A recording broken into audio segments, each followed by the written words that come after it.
Hello, everyone, and welcome to another episode of Unwritten with Thomas Malpass.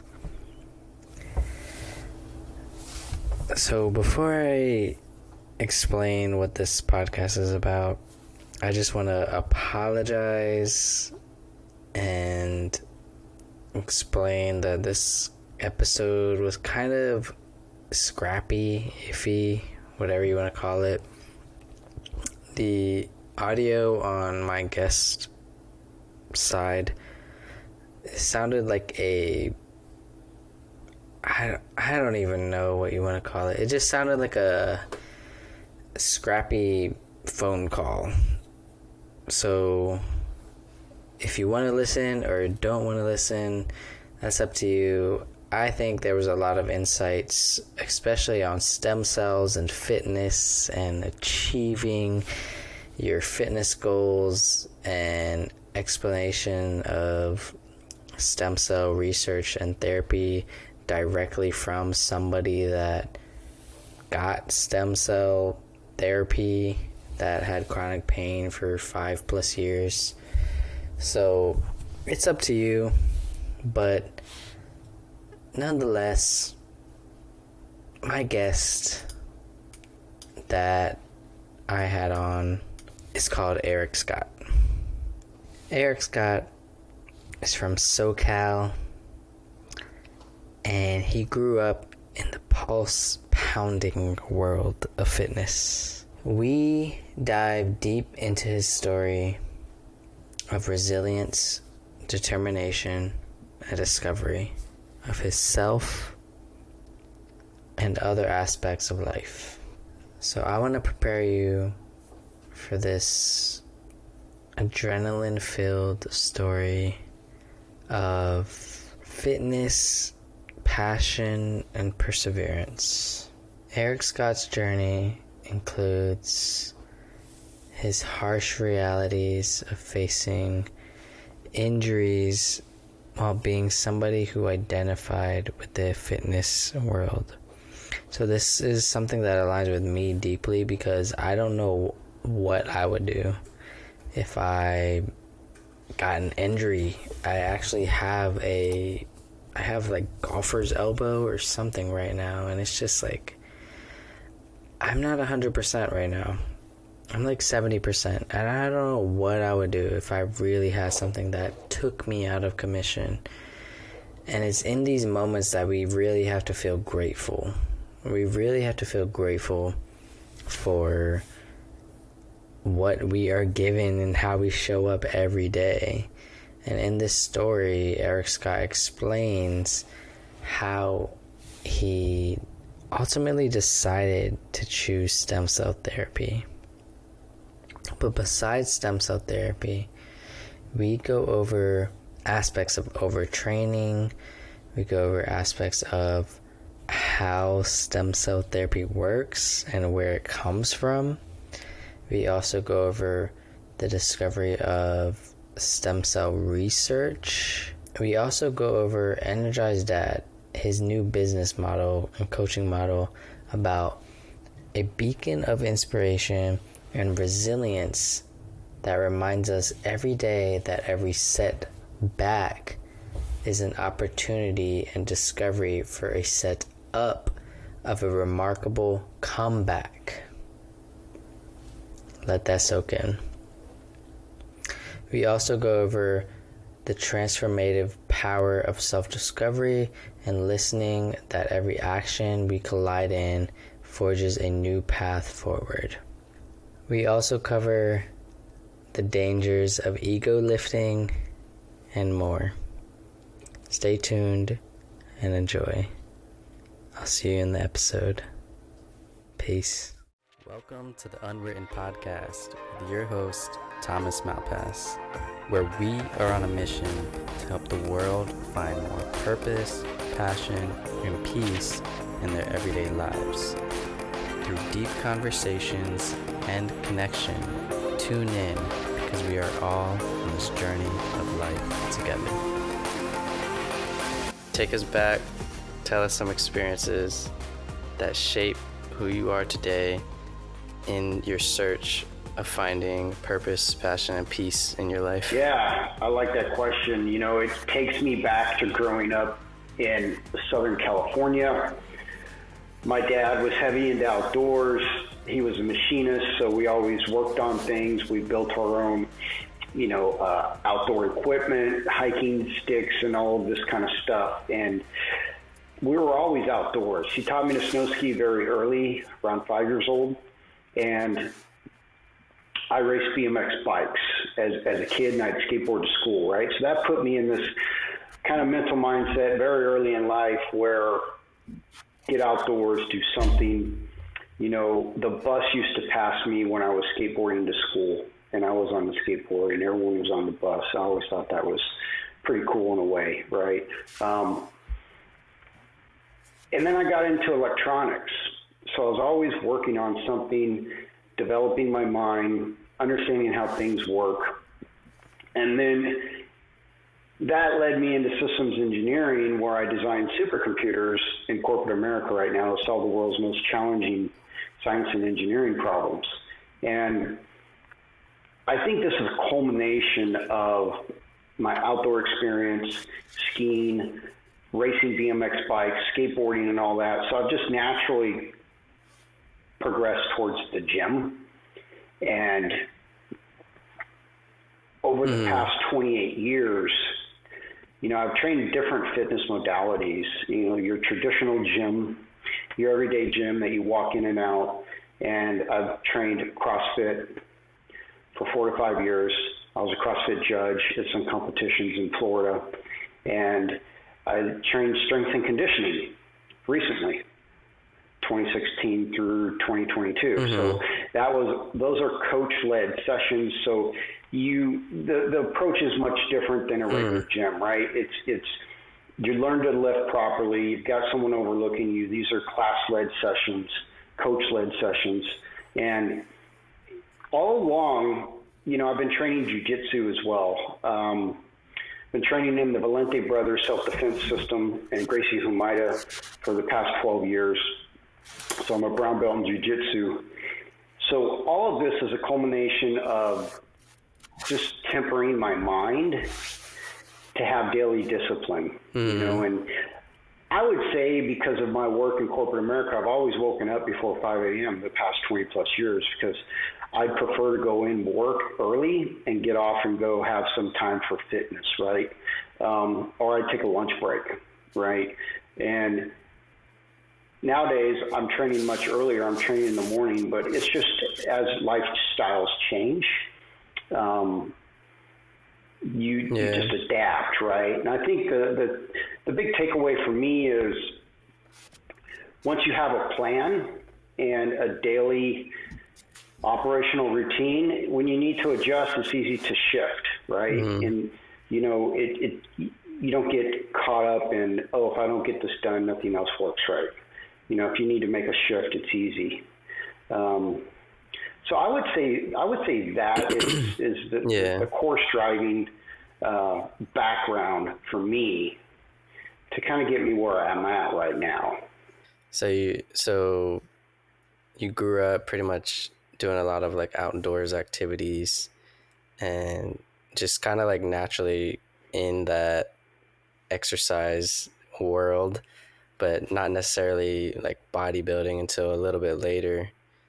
And then you said you brought up the strength and conditioning. I think I did something similar. Have you ever heard of F45? F45. I did that for like a 2-week trial thing. And it's exactly like what you were explaining. It's like a coach-led session.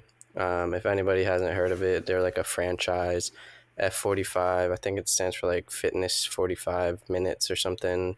It's 45 minutes of just like kind of like nonstop working out. Like they'll have like a strength day and where you just like lift nonstop for like 45 minutes. Obviously you take your like 30-second to minute break, but like that's it. You just keep going for like 45 minutes, and then they have the cardio days. Yeah.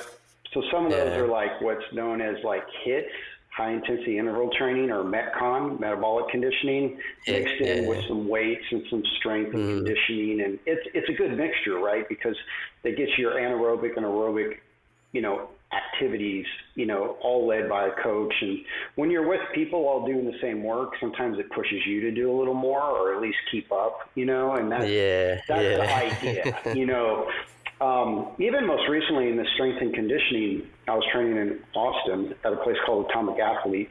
My jiu-jitsu professor, we took the same 10 a.m. class, and this guy is just phenomenal. He's a world champion in jiu-jitsu and just fit, from Brazil. And I always figured if I was 2 or 3 people behind him, I was doing well, So that's kind of how I would gauge stuff. I'm not trying to win.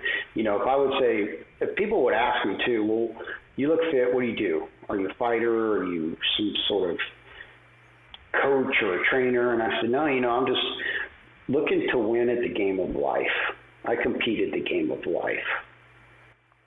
Yeah. Yeah, because a lot of times people don't start something unless something happens in their life. Like for example, the fat people. If you're fat and it really starts to affect your life, like you start to just feel lethargic, you start to feel like you can't walk, and you're just carrying all this weight all the time, and it's hard to change your habits of not eating or not working out.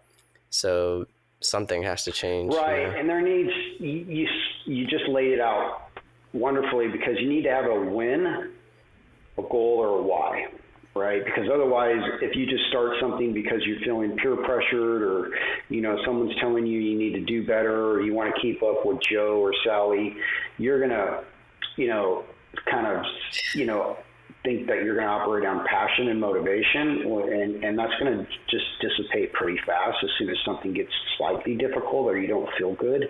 You really need to have discipline, right? And that's where coaches help you, right? They hold you accountable, right? Because sometimes you're accountable to everything else in your life when you come in your front door, your family, your career, but using fitness as the foundation to build discipline and to build some general health is just get immediate ROI out of it, right? And it's long term as well, right? It's like the S&P 500. You're in it for the long haul, and along the way, I've injured myself pretty good.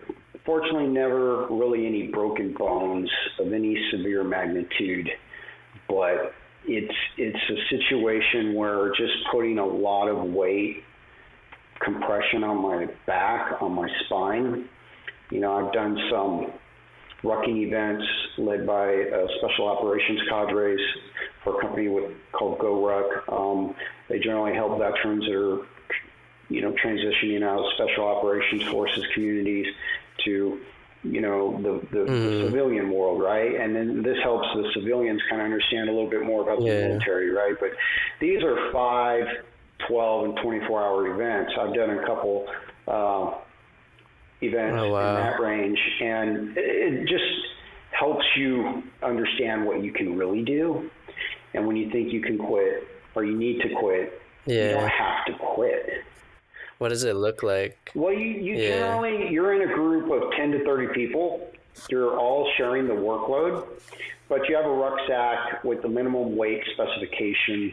Like for a Go Ruck Light, it's a 5 to 6 hour event.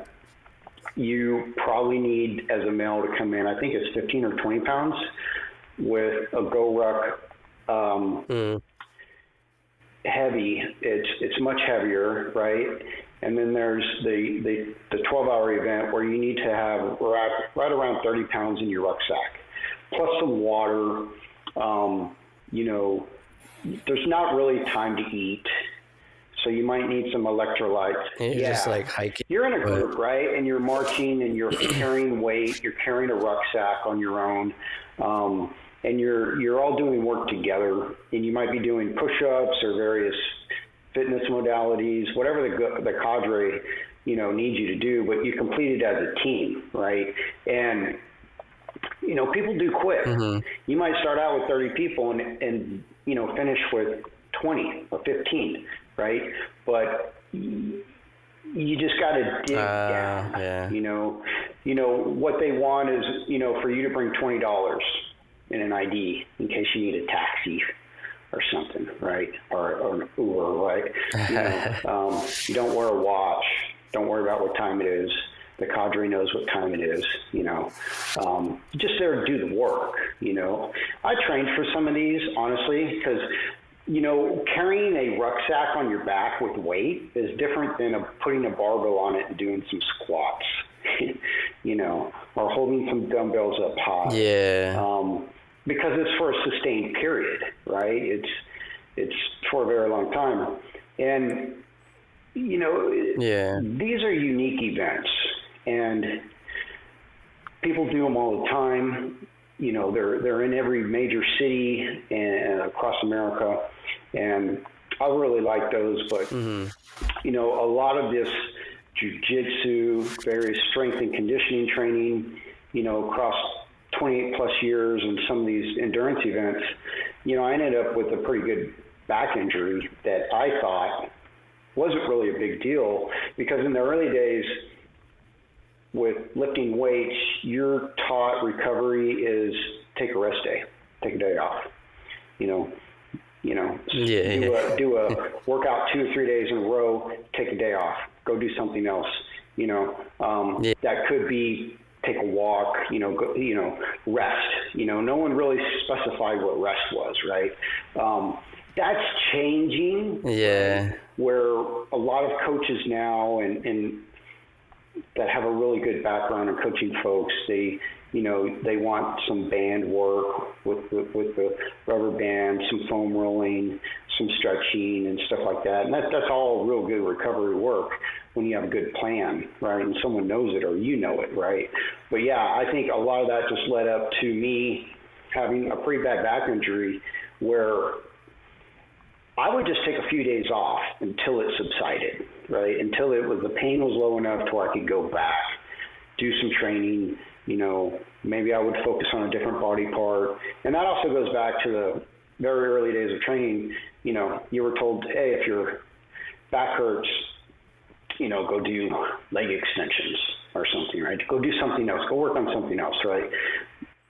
Go do like a different body part or something, or just do like light cardio. Because even me, like, there was a point, I mean, I still try to get to the gym like damn near every day until my body is like physically, like, I feel like completely sore all over. But the days where I do still want to go to the gym, even though I'm not feeling it, I'll do like light cardio, or I'll do like the Stairmaster, or I'll do weights, but I'll do very lightweight and high reps, versus like my core days where I'll like I train for just like strength, like I'll do like low reps but like higher weight. Yeah, and the idea is just to move, right? Even if it's for a walk, right? A 20-30 minute walk, right? Versus staying just on the couch, right? And this is very interesting, because now that I know much more about recovery and these other aspects of training, right? Because when you're younger, you could be, your body's pretty resilient, right? And also your mind, you think you can do much more than, maybe your body can handle over a long period of time, let's just say the age of your life. And, there's a really good book called The Supple Leopard by Dr. Kelly. And he's a physical therapist with a CrossFit background. And he talks about each one of us, you have a certain amount of credits in your body, right? You start with a certain amount of credits.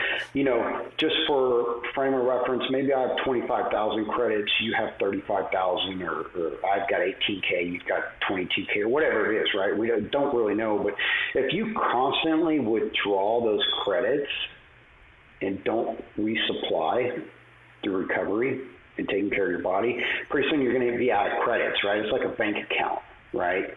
You're constantly spending money and not putting any money back in. I mean, it's a really good theory and practice, but the point is, don't always pull credits and not put anything back in your body. Yeah, because there is such a thing as overtraining, and it could actually be detrimental in your pride. Like if you're a bodybuilder or somebody in the fitness world listening to this, there is such a thing as overtraining, and it's exactly what you're talking about when you start training so much that you're plateauing. You're not doing your body any good by working out or by doing, like, at that point you might just be doing it just to get that feeling of working out, but there comes a point where you plateau, where you're just doing more damage. And then you think by you training. just need to change your lifting routine. Well, there's more to it than that. It's nutrition is definitely high on the totem pole, but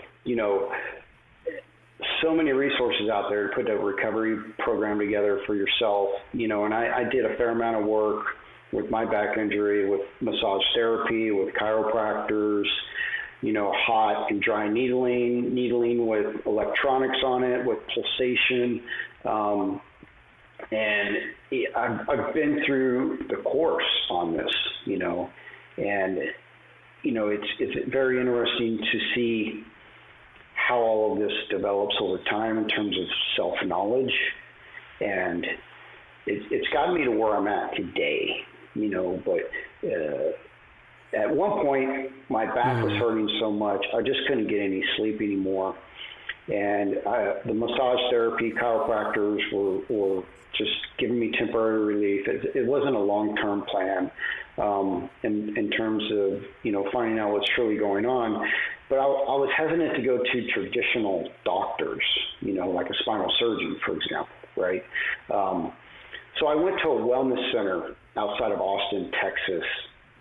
And the reason is some of the folks I was training with at Atomic Athlete, the strength and conditioning facility, were going there, and they actually administered stem cells, right? So I was very interested in that, knowing that stem cells are pretty expensive, Yeah. But one of the reasons I was seeking this particular place out is the gentleman running it, Region Wellness. He's a former Green Beret. He was an 18 Delta, which is a medic.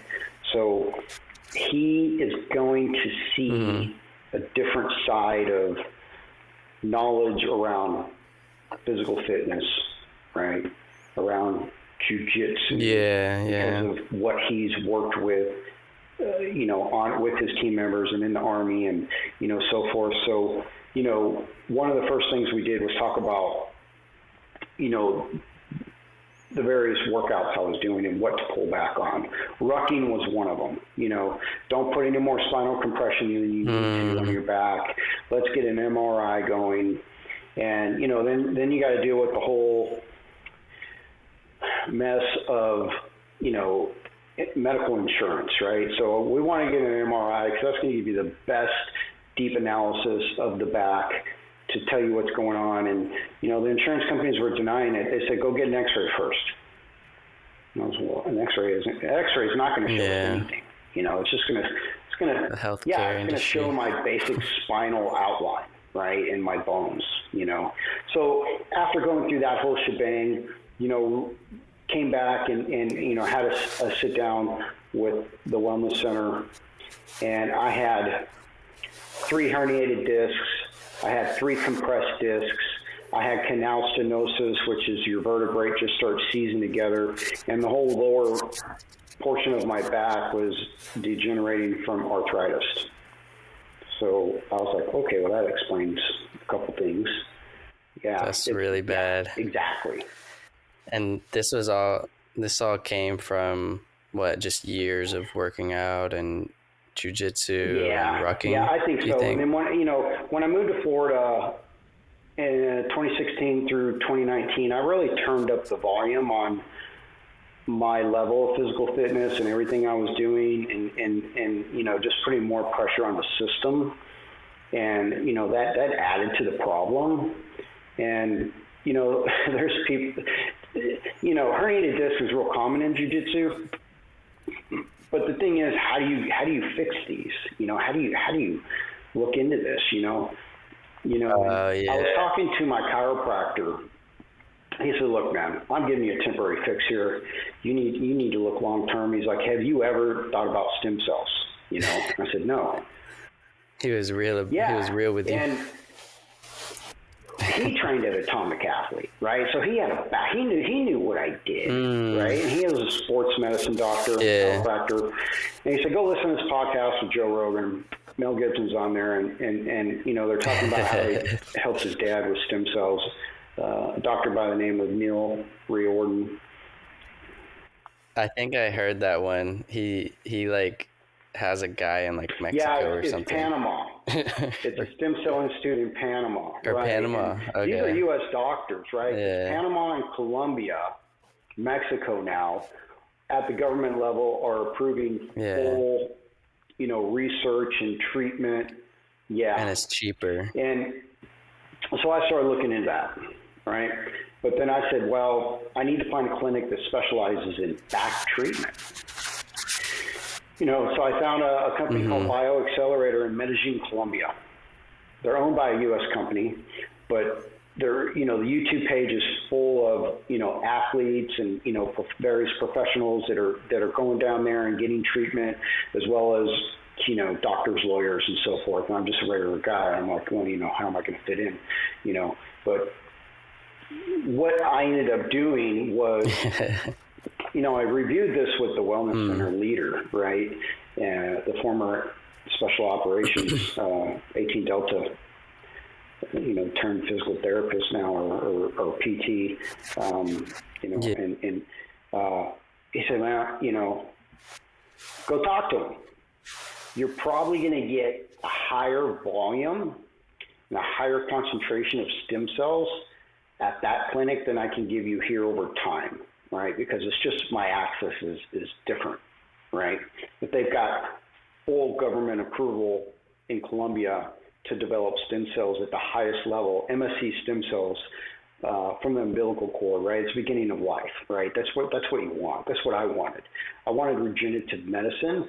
I wanted my tissues rebuilt. I wanted, bones and cartilage and as much as I could rebuilt through stem cells, because that's what they do. The stem cells right now in your body are moving around repairing things. That's their job, right? So where are they getting these? Where are they sourcing these stem cells? At birth. No, I mean where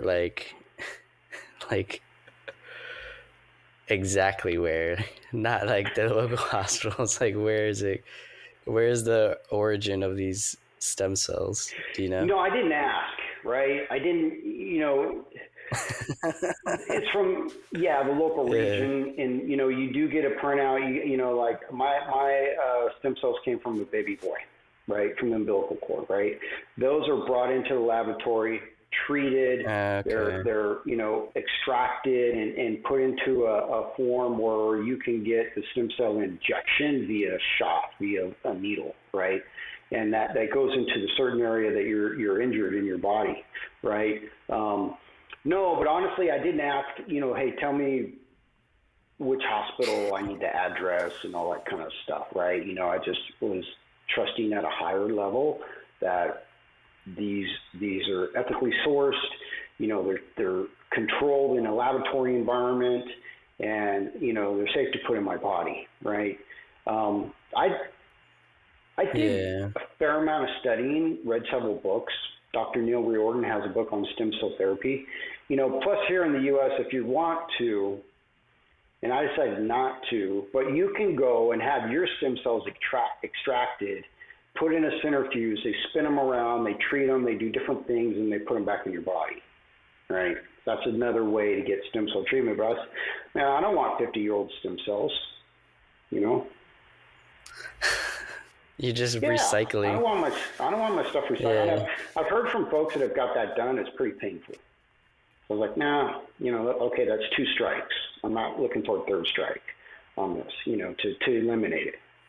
So stem cells are typically extracted from babies? Not the baby, but the umbilical cord. But yeah. Just the umbilical cord specifically? And the umbilical cord has like what? It has like an influx of stem cells or something? There's something in the umbilical cord called Wharton's jelly, and that's Wharton's jelly. It's not the jelly in your your refrigerator and whatnot, but it's it's the beginning of life, right? These are what's known as the golden cells, right? The highest level of purity that you can get, right?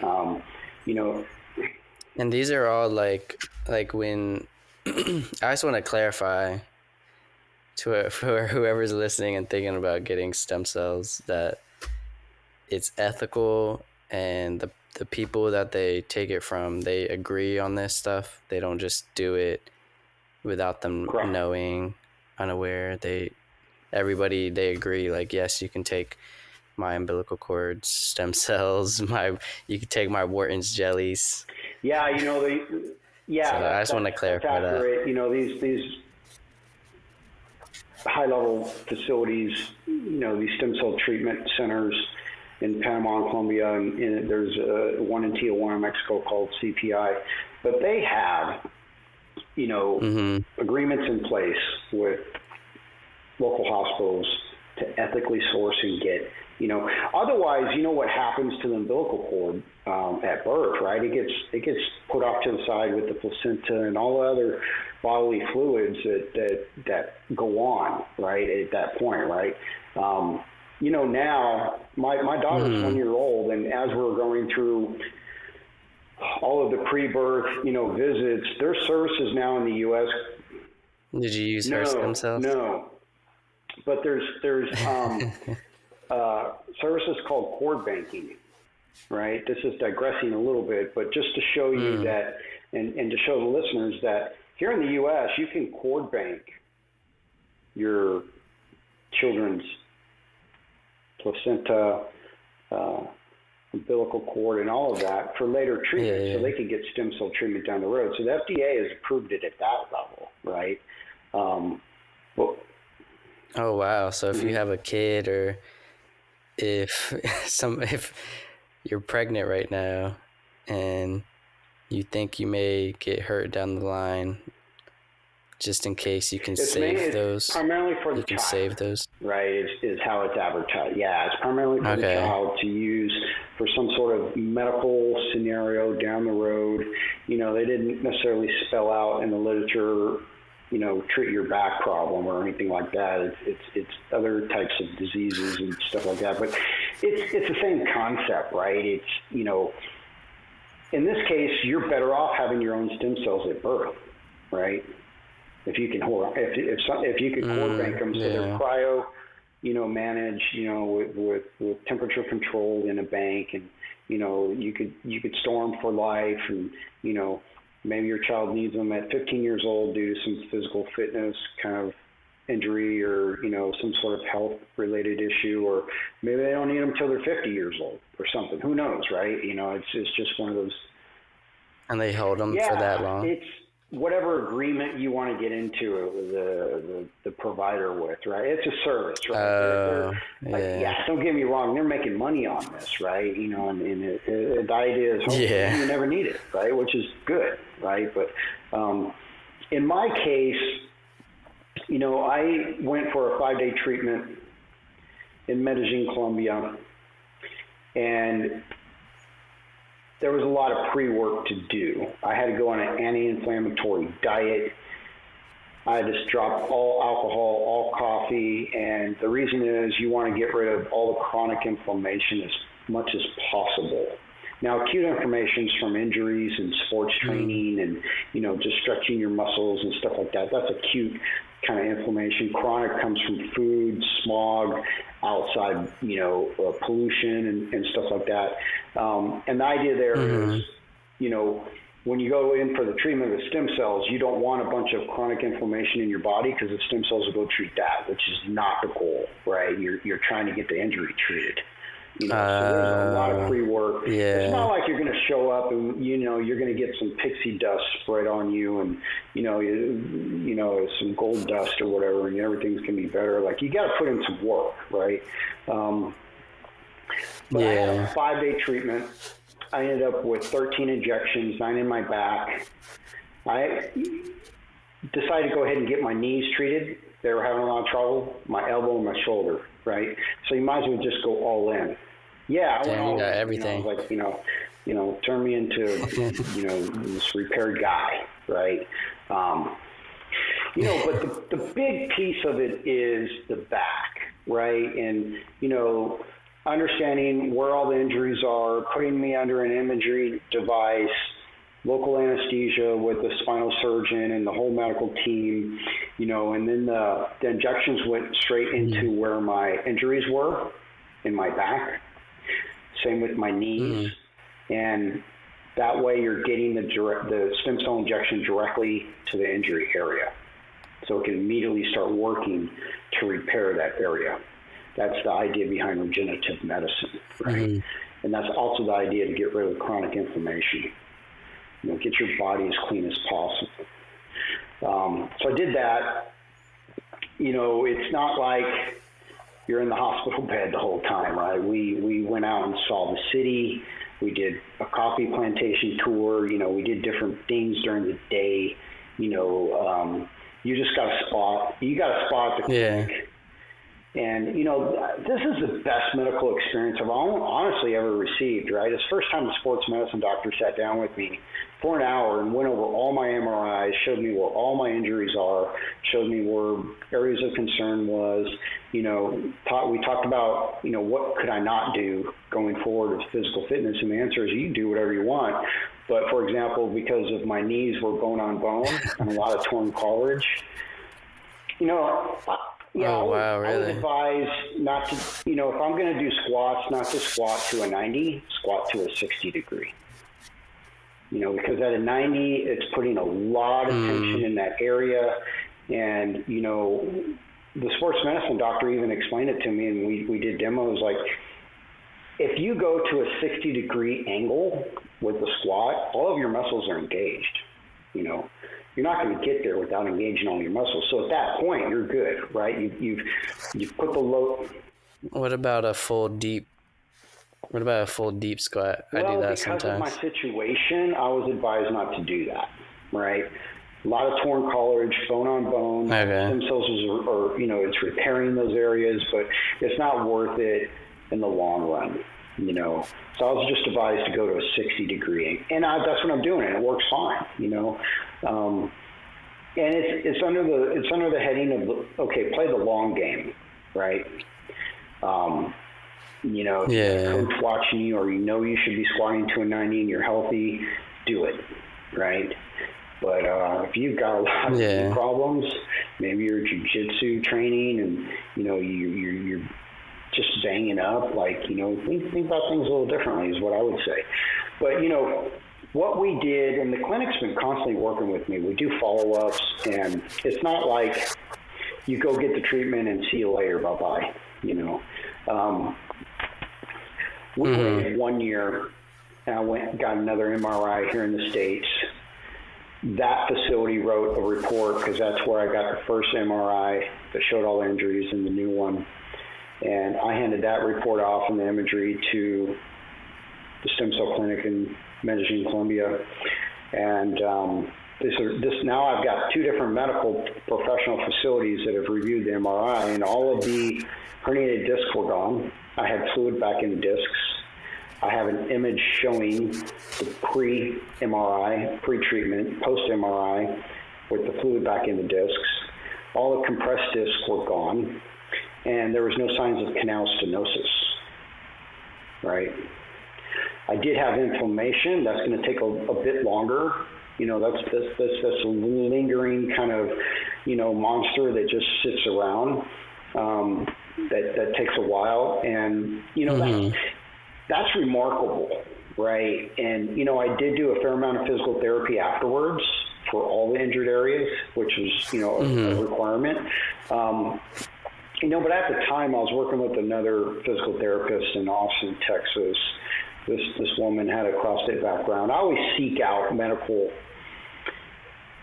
you know, if I'm going for some sort of athlete-related injury, I try to work with a doctor that does some sort of fitness. I don't care if you run or, you know, maybe you're an Ironman enthusiast. You don't want to take advice from a fat doctor. Honestly, if you're I mean, this is a serious issue, right? If you're out of shape. No, it's like if you have a personal trainer that has a gut or something. It's like, wait, why am I listening to you? Absolutely. Yeah. And I handed everything over to her. I said, what's your thought on all this? You know, it's amazing. But in the U.S. medical system, we never hear of canal stenosis being cured. That just doesn't happen, you know. And she's like, well, you know, and normally I don't deal with guys like you. And I'm like, well, what does that mean? Like, you're already taking care of yourself beyond what the normal person does, right? And then you went and got this stem cell therapy. She said, I've never even talked to someone that's done this, you know? And now you're here sitting in front of me with all the medical evidence that's needed, right? Like, no one can doubt any of this, you know? And I'm working with you to make you even better, right? You're still looking to get better and learn more about recovery. You know, which she gave me, you know, routines to walk away with that I can do going forward, you know, 10 minutes here, 15 minutes here, post-workout, pre-workout, maybe on a recovery day or whatever, right? I've got these routines that, you know, I can reach in my back pocket, pull out the phone and pull up the notes and go, okay, haven't done this one in a while, or switch back to the first routine, second routine, or whatever it is, right? But it's just the power of regenerative medicine. And recently, the Stem Cell Clinic reached back out to me and said, hey, we want you to go do another MRI. It's been another 8 to 9 months since that last one that you've got really good, you know, feedback on. So we just did that, and they're reviewing those. I got the most recent MRI a few weeks ago. And it's just been a phenomenal experience. And, you know, I was led to do this because I wanted a real repair, right?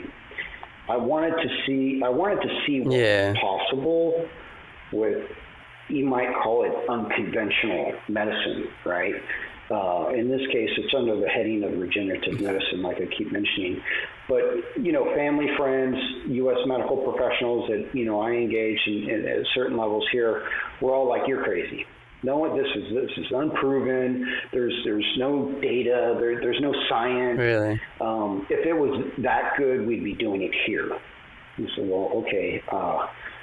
I mean, I think that mindset is what keeps people stuck, though. It's like that that's what science is about. Science is about hypothetical situations, testing hypotheses, and getting people to actually, I mean, in this case, like the first stem cell treatments, you have to have willing people to be the test subjects to test to see if it works. But that's literally science. So I don't understand why, like, these naysayers, like, oh, there's no evidence. Okay, there's no evidence because you haven't tried it. I mean, sometimes you have to try things to see if there's evidence, and if you've never tried it, there will never be evidence. Absolutely, right? You know, you got to start somewhere, right? Like the first surgery, you know, like maybe that, and some of the first surgeries, there probably wasn't even the right anesthesia available, right? You know, it's all been developed over time. You know, Western medicine is designed to diagnose a symptom and treat it with surgery or medication, right?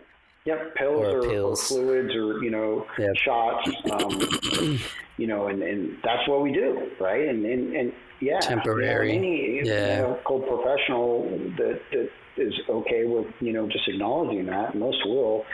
It's what they're trained to do, so you can't knock it, right?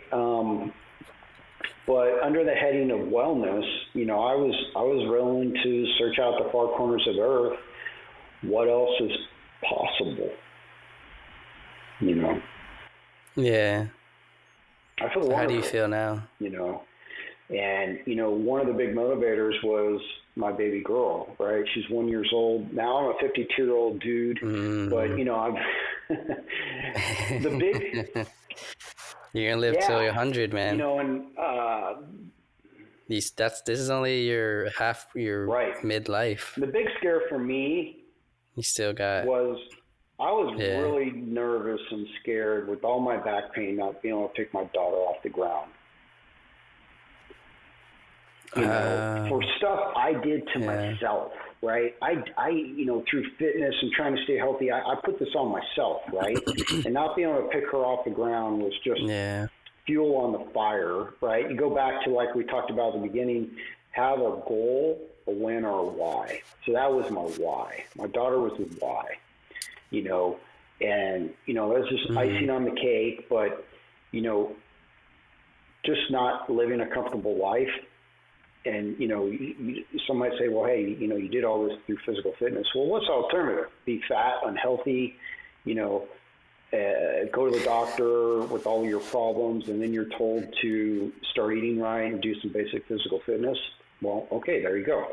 You're getting told to go do what you need to do anyhow, right?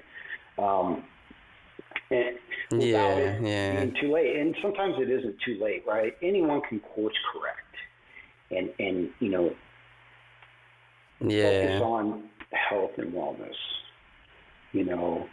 and it's just the evidence is there, just doing the work and finding the time to do it. We all have the same 24 hours, but all of our time is, divided up differently, obviously. But, if anyone's to ask me, would I do all this again? I'd say, heck yeah, I might even do it sooner. But the way everything aligned was timing, right? It was just the right time to dive into this. Yeah. So what's next, and what is Energize Dad? Because I've read that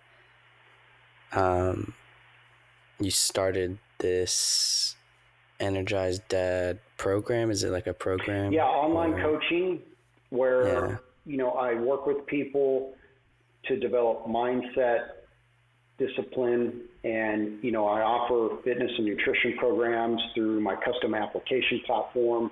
I work with someone to understand their goals and their willingness to achieve a goal, right? Like how we talked about earlier, you just can't come up and say, I want to lose 10 pounds and have no motivation to do it, or a goal or a win or a why, right? So that's what Energize Dad is. It's taking my 28 years of various fitness modalities, what I've learned in jiu-jitsu in terms of just training your mind, right? Some of the endurance events, and my recovery road, right? Learning to take care of yourself is important. So Energize Dad, my goal is to help people around the world, specifically dads. If you're lost, you just feel exhausted, right? Yeah. And, I'm a dad, so that includes me. Well,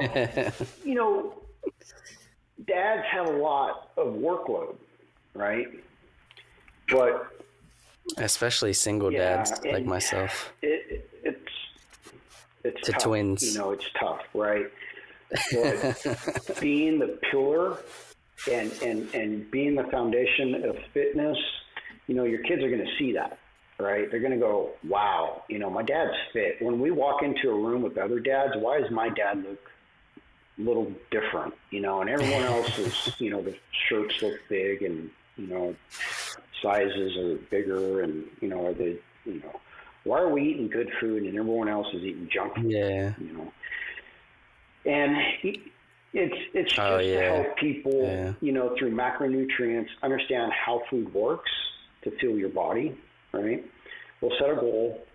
I'll give you a custom workout plan based on your capability. If you've never worked out, I'm not going to send you to the gym for 5 days a week, right? We're gonna scale up slowly. Maybe you don't have a time. Maybe there's no local gym. Well, there's body weight exercises you can do, right? You can carve out 30 minutes at your house and No, literally, I did that just before this. Because because I try to get like some sort of workout and breath work in and meditation before all my podcast episodes. It just helps me get in like the right focus in mind. And I literally just did that right before this podcast. I did like 100 jumping jacks, 50. I do incline push-ups, like where kind of like the downward dog position where your butt's in the air, because I like it like gets blood flowing to my brain. So I always do that, and I feel like the blood rush through my brain. And I feel like something like that helps me get focused. And then I took a 3-minute cold straight up like, I think the water is like between 30 to 40 degrees. I took a 3-minute cold shower. All that works, it's discipline, it's because it would have been easy to say, look, I should probably go have some coffee, before the podcast, or make sure I got enough water, or like whatever the typical routine is, right? But that's what Energize Dad is. Let's reprogram your mind. Let's remove all the vices. Let's get rid of everything that's holding you back, and teach you how to focus on you to reach a goal, right?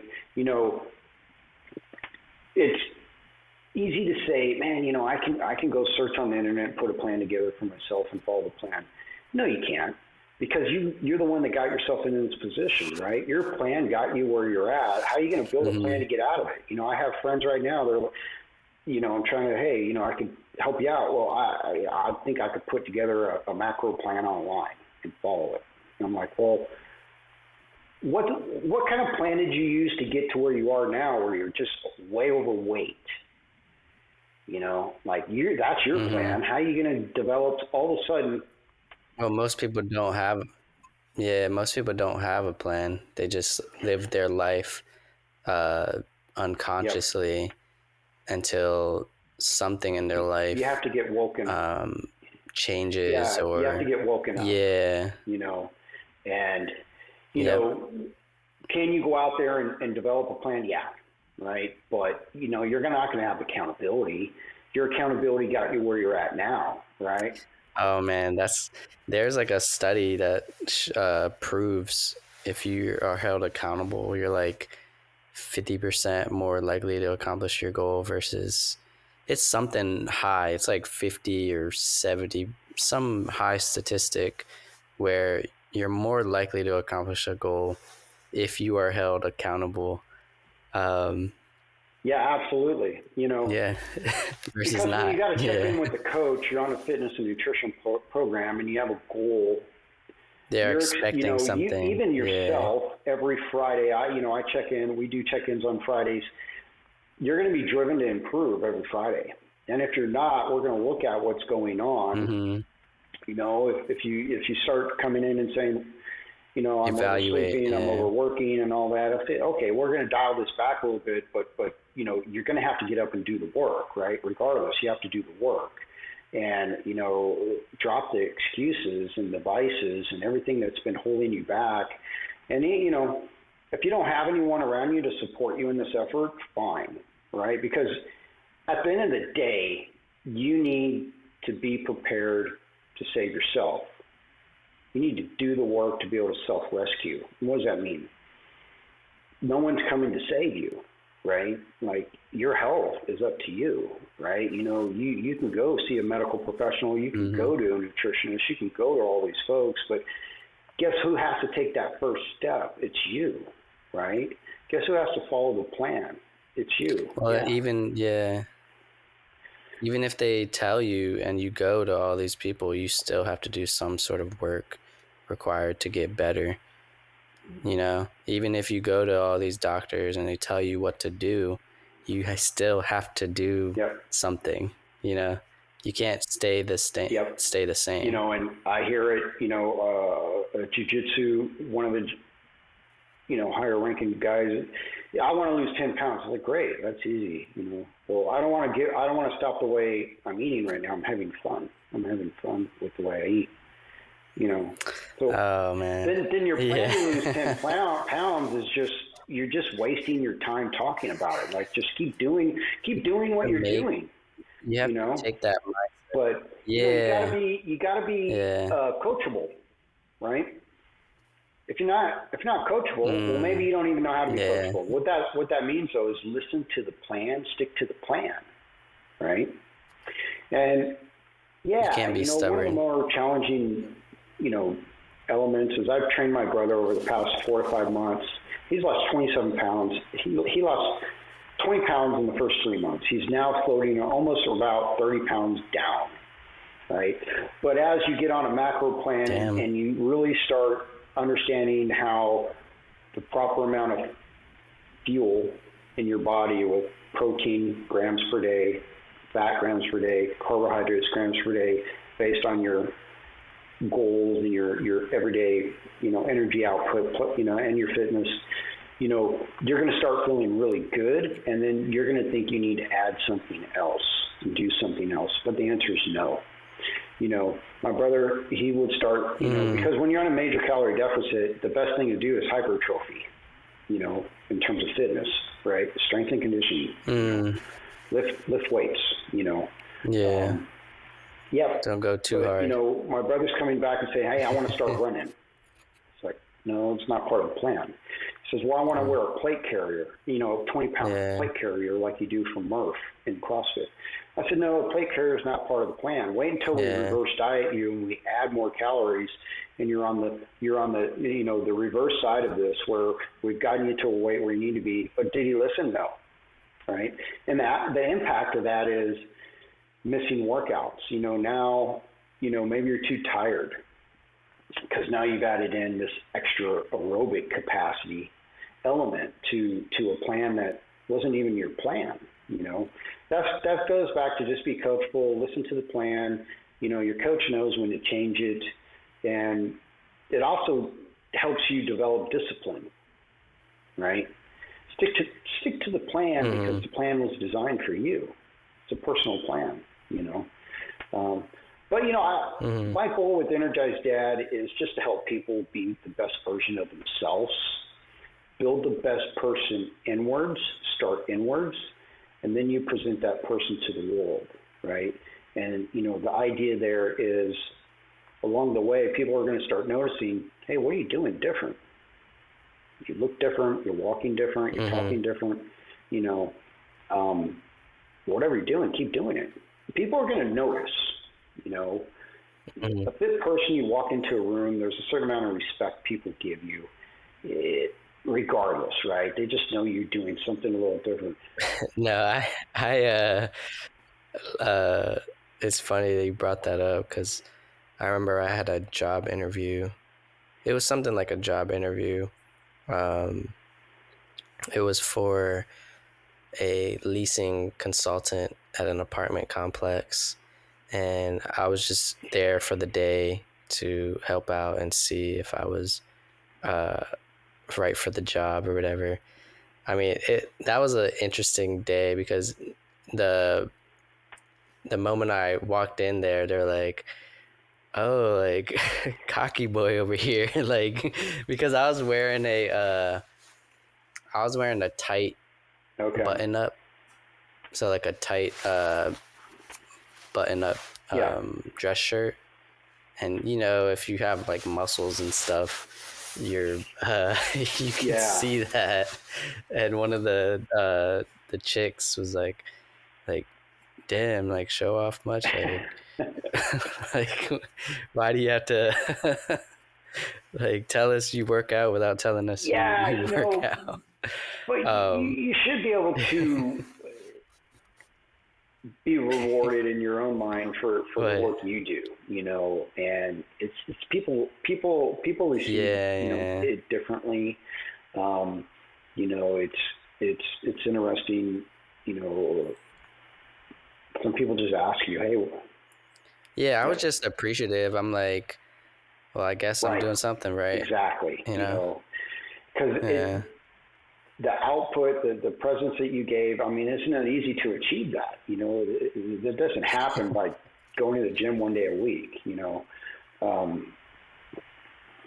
Yeah, gym is like the perfect metaphor for consistency, discipline, and results, because you don't look the way you look after Right. one day in the gym. You can't spend like a whole 24 hours in the gym. It doesn't work that way. It doesn't work where you can just like chunk it out. You can't just like go all in one day and expect results the next day. It's literally a reflection of your consistency, discipline, and It's a action long every game, day. right? Yeah.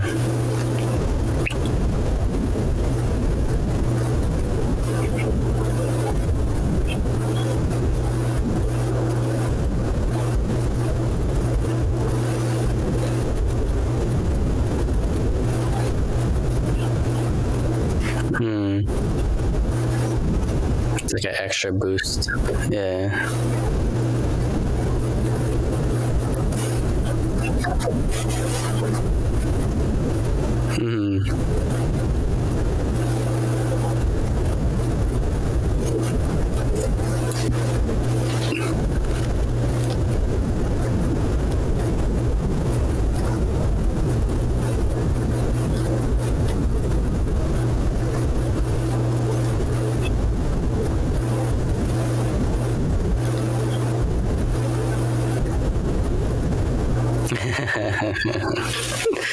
Yeah.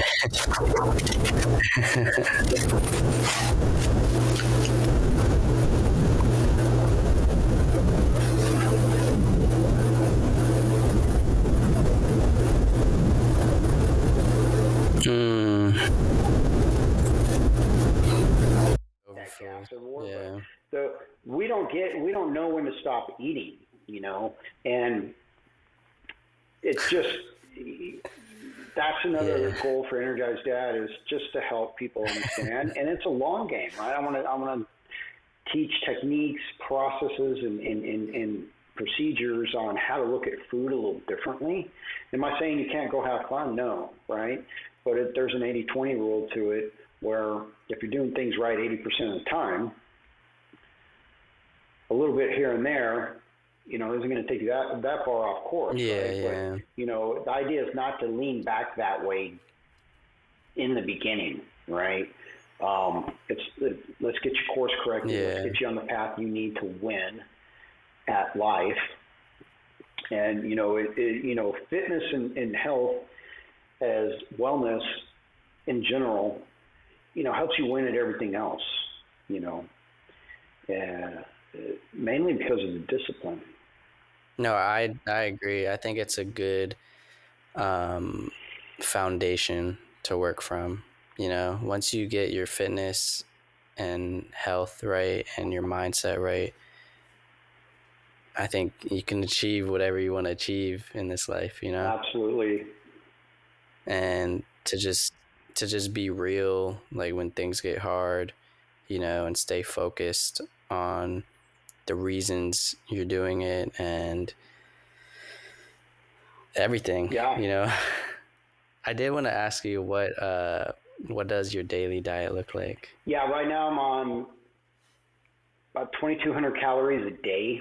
So that's 168 grams of protein, 250 or so grams of carbs, and 60 or so grams of fat, right? And that's, I just divide that up between 4 meals, sometimes 5, maybe 3, and that's fueling me. But I was on a calorie deficit for quite some time of 1,800 calories, and I'm on a reverse diet now because that was a goal to lose weight, and that's what I did coming out of stem cell treatment. Because I myself, I got a little carried away with eating and everything, right? I just added more weight on my frame than needed.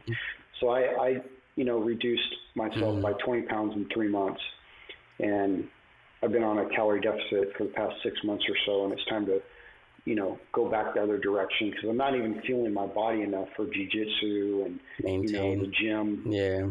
and stuff like that. But it's a constant balance where family and friends, barbecues, maybe an evening out to dinner. But, what I try to do and what I tell people is plan for the whole day, right? Know what you're going to consume the whole day. And then there's your calories, there's your macros. Yeah. Right? If you know you're going to go out to dinner, if you know you're having a barbecue, eat light in the beginning of the day, right? Maybe just hedge against protein and reduce the carbs and the fats. Korean barbecue. Yeah, have you ever been to Korean barbecue? I used to work. Man, you could just eat all the meats. I've been to Seoul. I've been to South Korea. Yeah. Oh wow, the real Korean barbecue. I used to work for a Korean company. I was there. How was that? Fantastic, right? It's a clean city. It's amazing because you never see any trash cans, but it's a clean city. Yeah. Oh really? It's like, how do you keep it so clean, but you don't see trash cans? Absolutely. And the game plan is just think about your entire day, think about your approach to nutrition, but have a plan, right? And you don't have to turn this weight loss journey, this course correction, into some sort of a prison sentence. It's not. It's pretty. I think that's what gets people. It's like, I have to be so strict, but you really don't. You have to, just like you were saying, majority of the time be pretty strict. And those 1 or 2 days a week, you can fall off a little bit, but as long as you're good majority of the time, that's what I tell most people is, like, just start doing better, eating better, working out majority of the time. And if someone says, well, hey, what can I do right now? Well, have a daily routine. Carve time aside for yourself, right? Like you did, the 30 minutes, right? I went and trained for 30 minutes before the podcast here, but build time in your daily routine for yourself to build yourself up and improve you, right? And also, if you just don't even know where to start with nutrition, there's tons of apps out there. You could download any of them, but just track what you're eating for a couple of weeks. You'd probably be surprised. Just track what you eat, and don't worry about all the semantics of it, right? These apps allow you to plug in food. They have very large databases.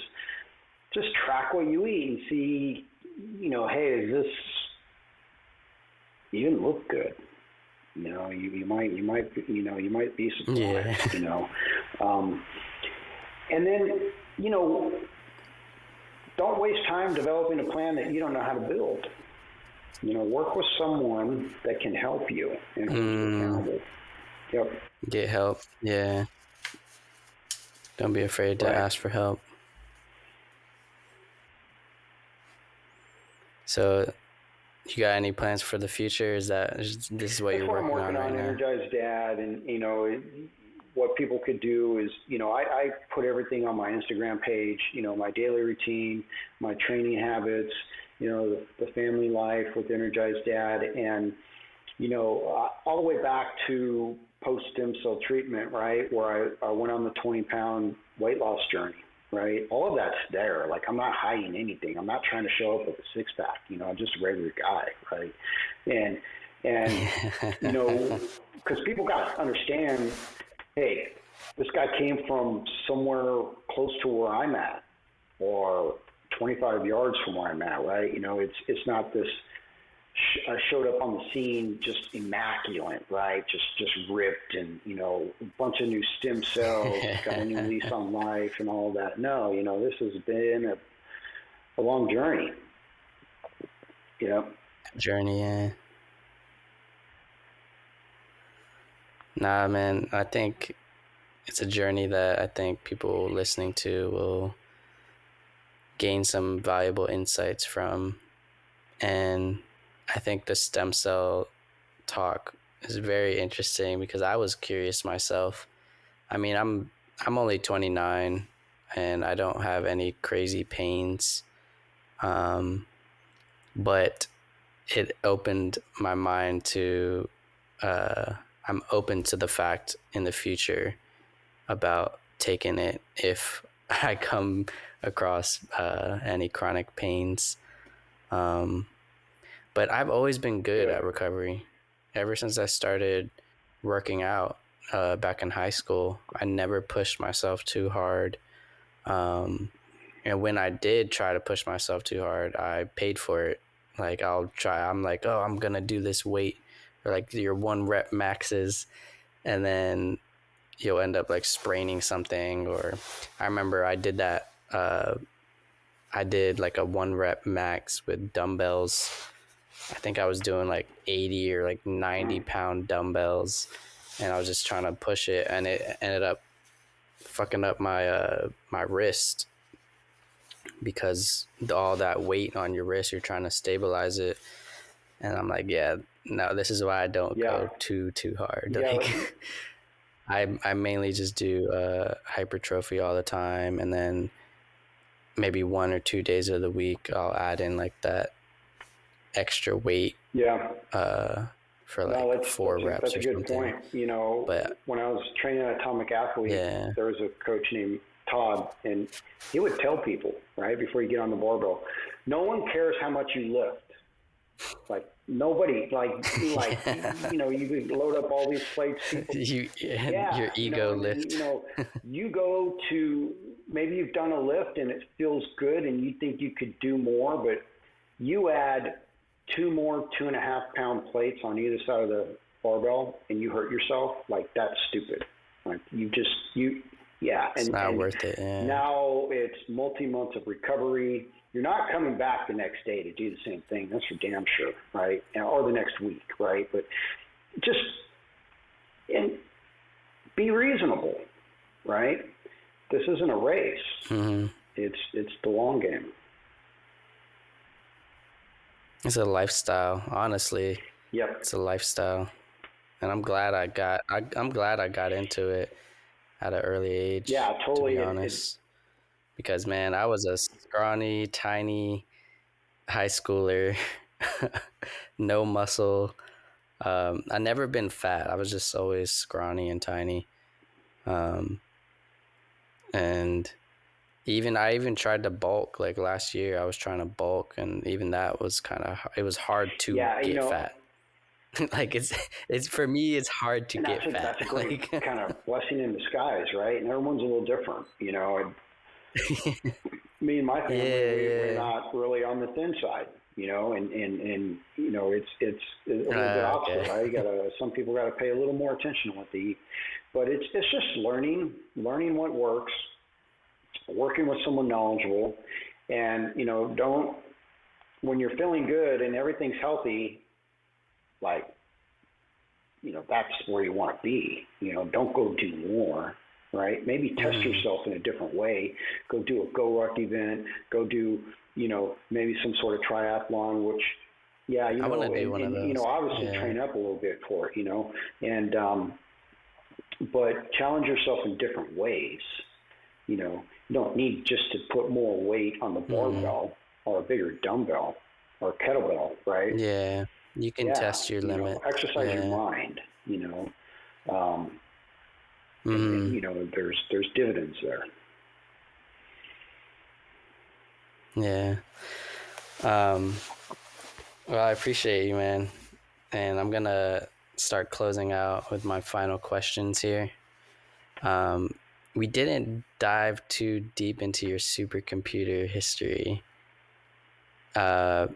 I did just want to briefly go over that before we head into these final questions. How was your experience just working on supercomputers, building supercomputers? It's been great. Like, you know, I've been doing it for 21 years, and I'm a systems engineer, and I went to technical school, right? I went to a 1-year technical school at Southern Methodist University. And, you know, I learned advanced computer technologies, right? I don't have an undergrad, I don't have a master's, I don't have a PhD. And the point there is you don't necessarily need to have one, right? You need to have the drive to do the work and dive in and listen and be a team member and be helpful. But the nice thing I like about supercomputing is these very large systems are designed to solve the world's most challenging problems at a science and engineering level, right? Your car is designed with a supercomputer. Your oil and gas is extracted from the subsurface of the earth using a supercomputer, right? Airplanes are designed with these systems, weapons, medical devices, drugs and so forth, right? Cancer research, right? All types of research are used with the computer systems. And even today in the AI supercomputers age. need AI, or AI needs supercomputers rather, to run, because the models are really large, and they need answers really fast, and you need to do numerical algorithm calculations, number crunching, and it takes very large systems. If I was to explain to my grandma what a supercomputer is, and let's just say, for example, my grandma has a laptop, I say, look, I take 20,000 laptops and connect them together in a big warehouse that has a lot of power and networks and security and so forth, right? It's just networking. It's like a server database. It's just a networking large, very high performance servers together. In this case, they're referenced as compute nodes. But a lot of these scientific and engineering applications are written to be distributed, where the algorithm runs across a lot of different computers to get multiple access counts to cores of a CPU or to distributed memory, right? Where there's typically not enough resources in a single server or compute node to run a model, right? You need to distribute the workload out among, a very large set of resources. Do you still do that, or are you? No, I'm still working. Yeah, I'm in the tech industry, and building supercomputers. I just like doing it. Have you ever read Principles? That's on the list. He talks about supercomputers in there and building supercomputers to predict not necessarily make the decision, but to help them predict and make the decision in their investments. Financial modeling. Like investing millions of dollars. Yeah. He talks about that in that book. Those systems are leveraged hugely in the financial sector. Yeah, most definitely you need those types of systems to, not only look at the historical data, but analyze current state information and come up with a model that's, hopefully accurate, that you can bet some bets against. Yeah. Yeah. Hopefully. But all right, man. Yeah, I just wanted to know if you were still in it and how you felt about it. Yep. But I don't think I could ever get into supercomputers. My brain, I think my brain is more creative versus analytical. I think you have to be really into that analytical side of your brain to be into anything techie, math, coding type lifestyle. I'm more like, I don't know. That's why I love doing podcasting, because it fuels that creative side of me, and it's very fulfilling to meet cool people doing cool things. Yeah. But all right, man. What is your biggest regret in life? Wow, that's an interesting one. I'm thankful for all the highs and lows, right, that have gotten me to where I'm at. But if there was a regret, maybe it's just not communicating better, listening, and finding mentors early in my career, right?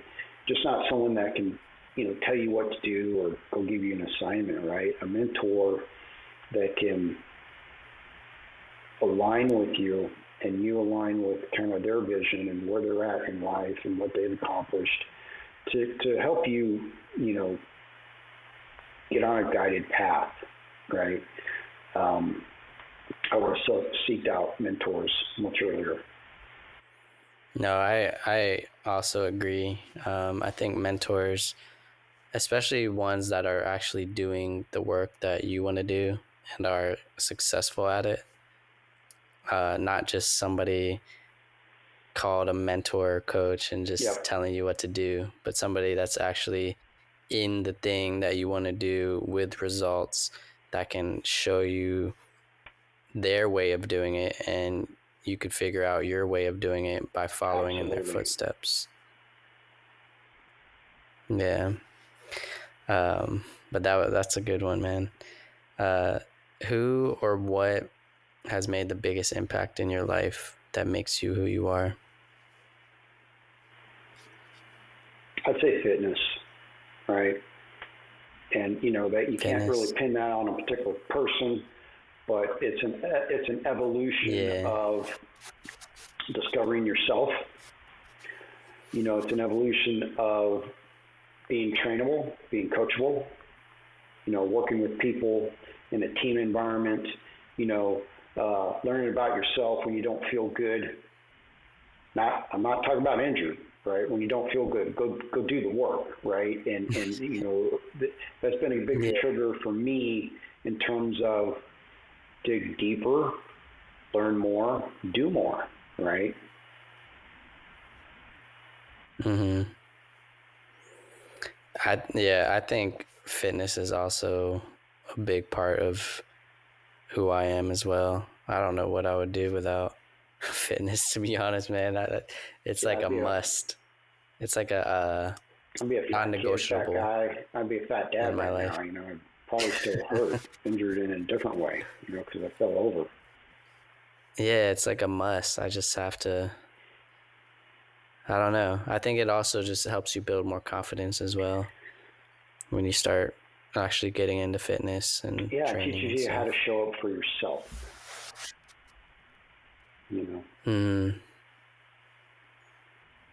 Nobody else.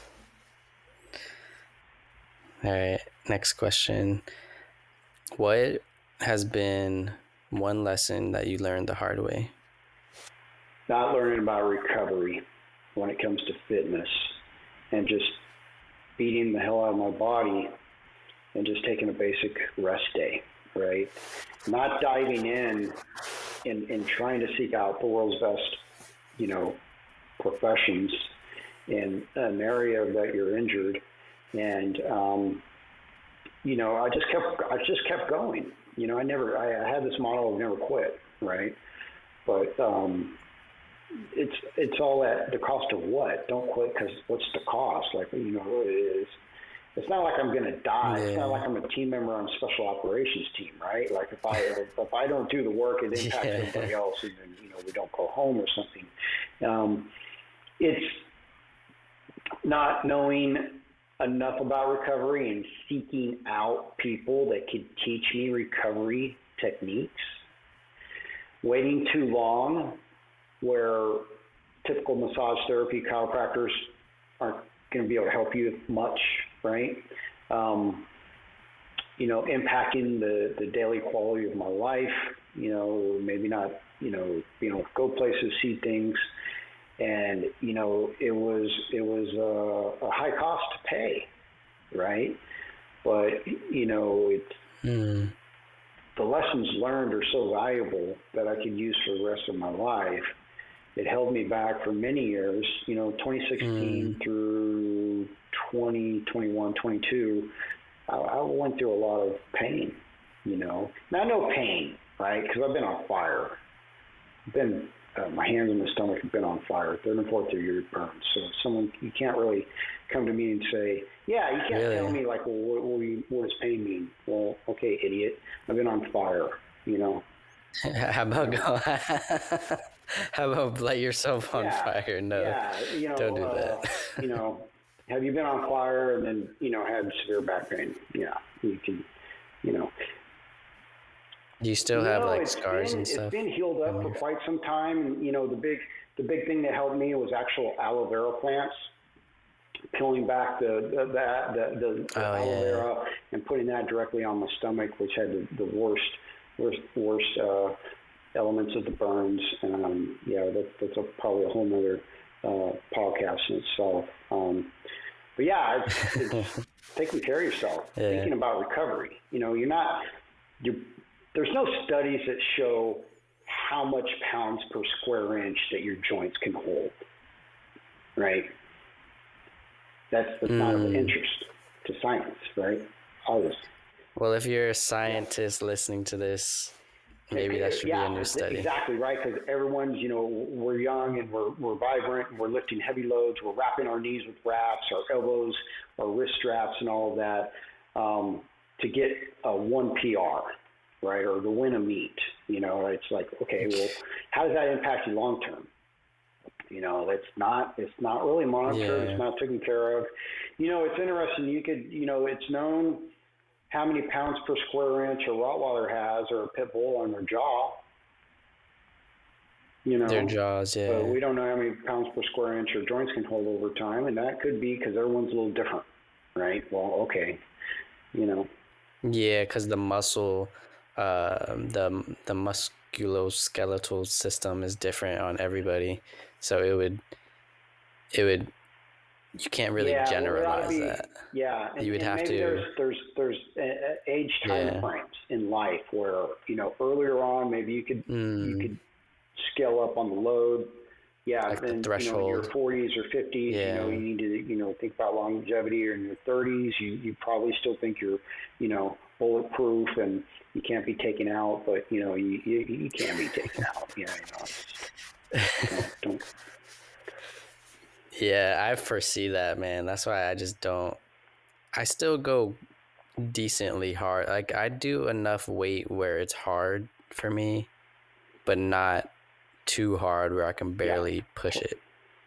That's like my and you're stressing your muscles. That's all you need to do at that point, right? There's where the growth comes.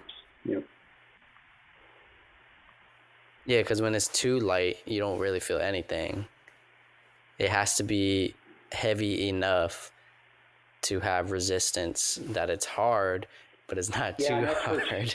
And the field, hypertrophy. If you're lifting and you can't even feel it, there are, there's evidence to show that that's kind of a waste of time. But on the other hand, you're doing something. It's under the umbrella of you're moving. Yeah. All right, man. Next question, and then I have a final question. What would you want to experience in life if you had all the time and all the money and it was not an issue? Global travel, unlimited global travel. Just go everywhere. The world's a big place, full of different cultures.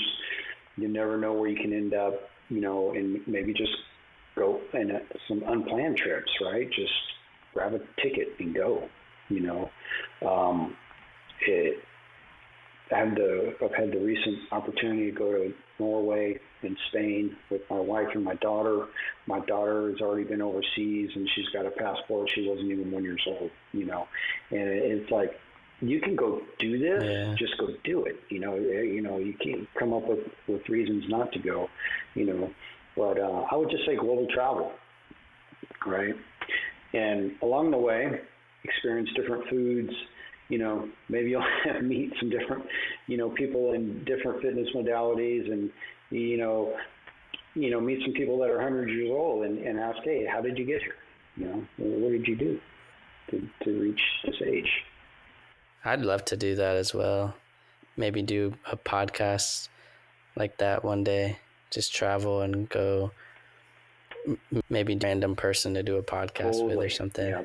Out of like the 15 guests that I've had on, like 90% of the time. Oh, interesting. That's the answer. Yeah. I think there's something about it.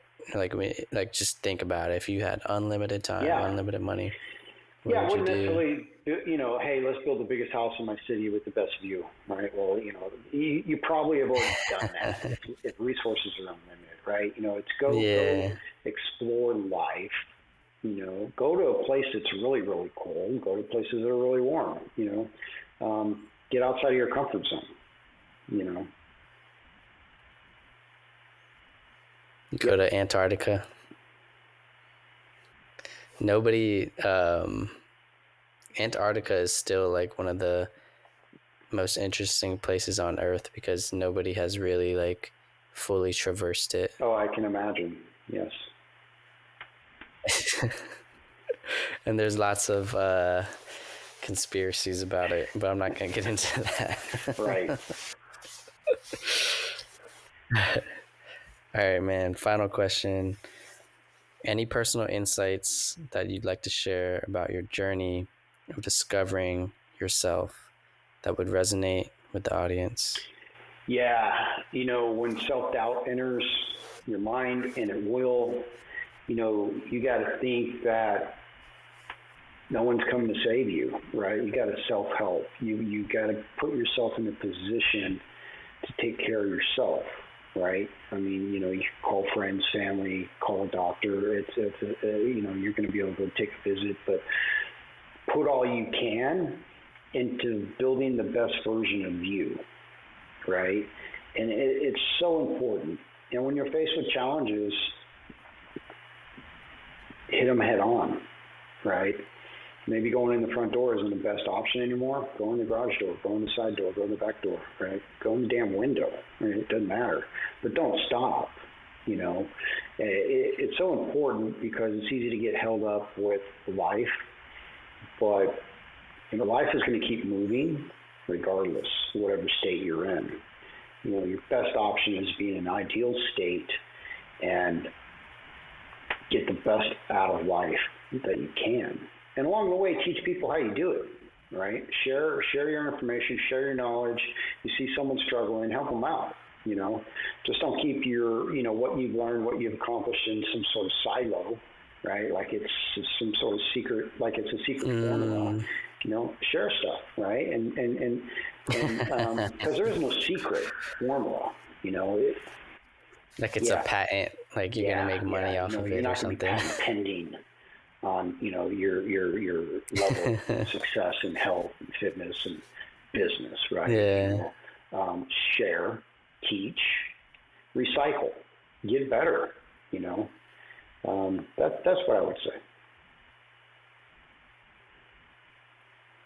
Well, I appreciate you, man. Where do you want people to go? Yeah, you can find me on Instagram at Erik L. Scott, ERIKLSCOTT, or you can just search for Energize Dad on Instagram. It pops up. But that's where you can find me. You can interact. You can ask me questions. I'm also on Facebook, but it's just a cross post kind of thing. It's not really my main play. It's Instagram. That's what I like. I'm able to put together videos, content and share, daily life strategies and kind of just what I do every day.